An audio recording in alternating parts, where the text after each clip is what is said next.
Greetings, fellow men. Servus Männer. It's Red Pill Germany again, and today I want to talk about the ultimate male fantasy or desire, the unicorn, the NAWALT.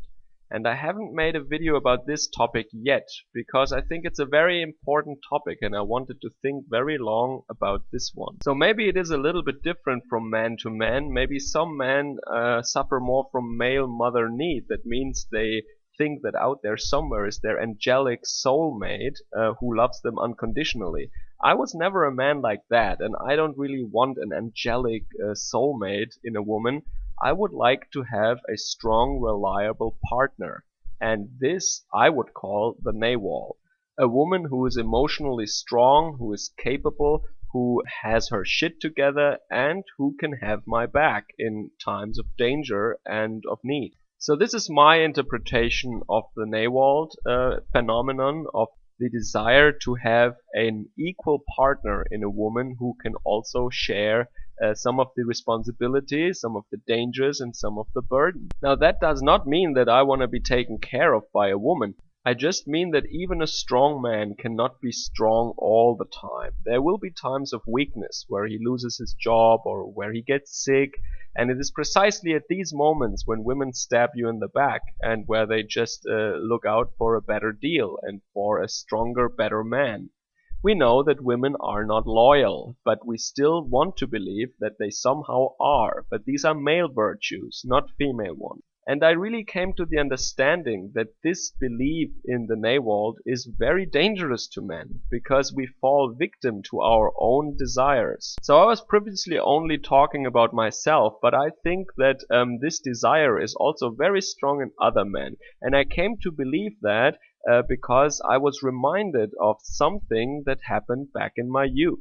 I was browsing through a bookstore back then, and I got my hands on an imported Japanese manga that is called Battle Angel Alita, or Gunmu in Japanese, which literally means gun dream. So initially it was the drawing style that captured my attention. I've never seen anything like that before. I think I must have been like 14 or 13 years old, and all these explosion and the gore and the dynamic style of the drawings, this action-packed plot. Yeah, I was really fascinated with that, and I just stared at these cool drawings for a long time. But I also realized that I became fascinated with the main character, and the main character is a cyborg woman, or she actually looks like a little Japanese girl, but her body is a machine basically. So the only parts of her that are human is basically her head and her chest, and all the rest is synthetic.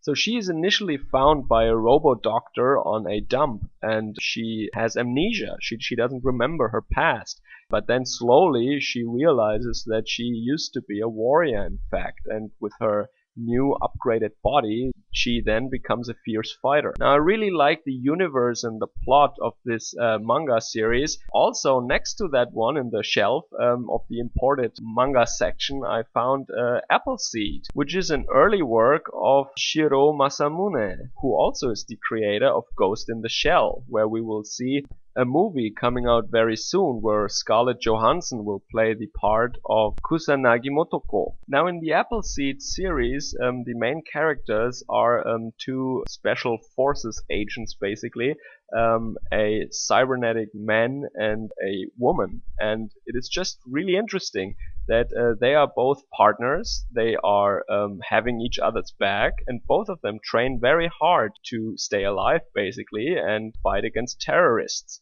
Now the thing about all these strong women with their guns and their martial arts skills is that these characters are not created by a feminized Hollywood culture that tries to empower women and to emasculate men. No, I mean this Japanese cyberpunk stuff is created by young otaku men. And the readers and the fans are also almost exclusively young men, I would say. Now there must be something about these strong characters that really fascinates them and that makes them buy these books.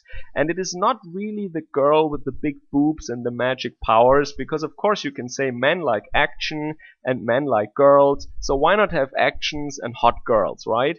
But I think this is not really it here, because these girls are not really sexy in a conventional sense, I think. And they're also not kawaii and girly. These women are actually really strong characters, and they are not acting like normal women. They are acting more like men in a female body. And I think to make it more believable, some of them are not really humans, but they are actually cybernetically enhanced humans with supporting CPUs and man-machine interfaces. So I wouldn't call them humans anymore, really. So I think this desire of the NAWALT becomes really manifest in these strong female characters.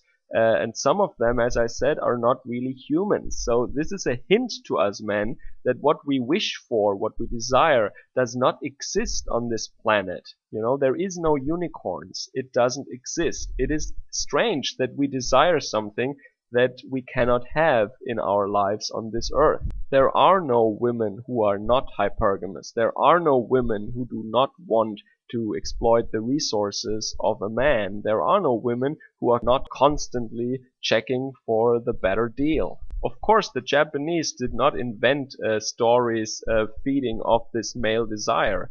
And I'm not talking about 7 of 9 of Star Trek Voyager. I'm talking about the German silent movie from 1927, Metropolis, a movie that takes place in a dystopian future with strict class separation, where just like in the manga Battle Angel Alita, there is an upper class and a lower working class. And in Battle Angel Alita, the upper class is actually on this floating city in the sky, and they're dumping all their garbage and all their trash on the people on the ground. Whereas in the city of Metropolis, it is the upper stories of the city with their paradise gardens that are inhabited by the upper class, while the workers have to toil in the dungeons of the factory part of the city.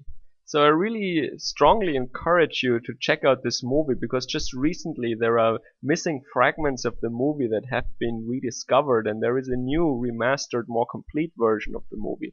And it was actually a machine woman who then stirred the desire of the masses for revolt and actually led them to basically invade the upper stories of the cities. So you can see that stories revolving around this theme are very old, and there are numerous examples in the cultural work of humans. So it is not only me who has this fantasy, right? And MGTOW talk a lot about sex robots and artificial women. This is also basically just this desire to have a perfect woman that doesn't exist in real life because of her biological programming and her female human nature.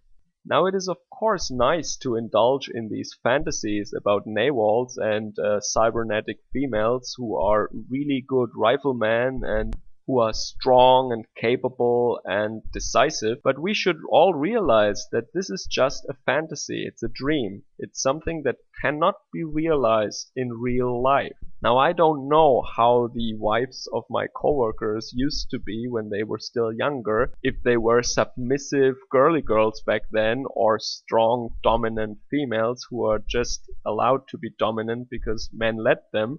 But now they are basically complaining all the time that their wives cannot make a decision for themselves, that they always need them, and that they're not really strong-willed, that they're basically like children in an aging human's body. And this is why this desire is so dangerous, and this is why these Hollywood movies with all these skinny girls who beat up muscular strong men are so dangerous, because on the surface level these Hollywood movies tap into that desire of the man for a strong woman who can be an actual partner, like a man can be a man's partner, comrade and friend. But actually these women are not strong partners like in the Japanese cyberpunk series. They are actually dominating the man, and they can only dominate the man because the man is a coward and a pussy, and the man has this desire for a strong woman, so he lets her be dominant. But she is not strong. She does not have the strength of a comrade in arms, of a partner. She has the strength of a slave owner who is only in power because the slaves are too much afraid to start a revolution. If we wanted it to be over, it would be over tomorrow. But we just don't. We just play along with it. And I think this desire that we have for a strong partner is what we fall victim to.